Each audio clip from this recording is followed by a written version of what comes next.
And then the speech that you heard is that top one right here on the second page.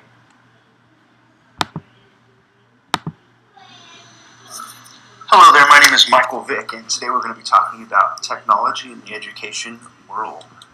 Specifically, I want to know, why is education so slow to adjust to a fast-changing, technologically advanced world? There are plenty of industries that are adjusting very quickly to the changing technologies in this world. You think about architecture and computer graphics and engineering and even the media, and computer science is an entire industry based off of changing technology. There are web designers. Many people are changing with technology as technology changes, but education just is not. And that's what I want to know why. So who is to blame? Literature is all over the place on this. People blame the teachers' perceptions and beliefs. Other people think it's before teachers become teachers, when they're in colleges and universities, that they're just being taught how to teach incorrectly. Other people think it's the school district. It's more of an infrastructure problem. It's hard to be one teacher changing when the whole school district is not encouraging you to do so. And administrators too, are they allowing teachers the opportunity to be open and trying new things for their students, specifically in the technology realm?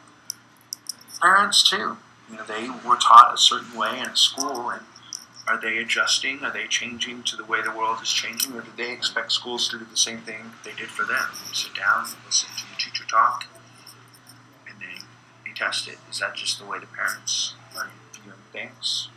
School boards is a similar issue. They seem to think that schools should be the way they were. That's what they signed up for. They signed up to support a school that was the way they were taught.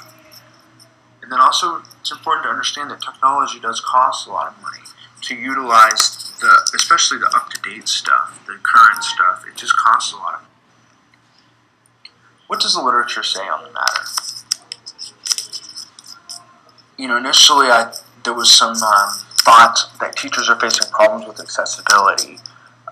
Also, there was a lot of people saying that there's a lack of willingness and they just don't know how to teach using these new technologies. But then as you dig deeper, it talks about an infrastructural, a curricular, and logical barriers to utilizing it in the classroom. But more teachers believe that student-centered technology is just not the way they were taught, and so it's not the scheme that they have for teaching. Gebrahim, Medham, and Fenta talk about how it needs to be a transformational change, a humongous change, and Duffy says it needs to be a full paradigm shift on the matter, a philosophical change. And he's not alone. There's a very famous man who shares his sentiment by the name of Sir Ken Robinson. Here's what he has to say on the matter. A revolution in education. This has to be transformed into something else. One of the real challenges is to innovate fundamentally in education. Innovation is hard because it means doing something that people don't find very easy for the most part. It means challenging what we take for granted, things that we think are obvious. The great problem for reform or transformation is the tyranny of common sense. Things that people think, well, they can't be done any other way because that's the way it's done. So it's a very similar sentiment. It has to be a transformational change, a revolution in education. It's not just a small change here or there. So what is the solution? How are we going to fix this? Initially, we need to talk about professional developments for teachers, administrators, superintendents, and school boards, and even parents. They need to understand that the new age is a technology age, where we're focusing on collaboration skills and other 21st century skills.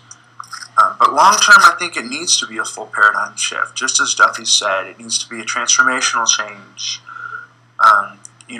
Initially you could start off with like a new age education degree. So students who graduate with this new higher education degree can say, I'm teaching with the new age in mind rather than the industrial age. Also, you can get specializations in special education or English as a second language. Well, why not a specialization in 21st century skills? That would show that you're capable of teaching that way and that you'll be sought out to do so. And I think it really comes down to accountability. Teachers who are teaching in the new age need to be given positive feedback, positive appraisals, whereas teachers who are teaching in the industrial age, the old way of teaching, they really need to be told so. They need to be told this is not a productive way to teach, and they need to be held accountable for that too. And that would be my proposed solution. Here are resources. This one in particular, the Duffy one, the third one down, was one of my biggest resources. Very helpful in identifying all the different layers to the problem. And then the speech that you heard is that top one right here on the second page. Very interesting speech all the way through. I just took out one little tidbit. So that is my presentation. Again, my name is Michael Vick, and thank you for listening.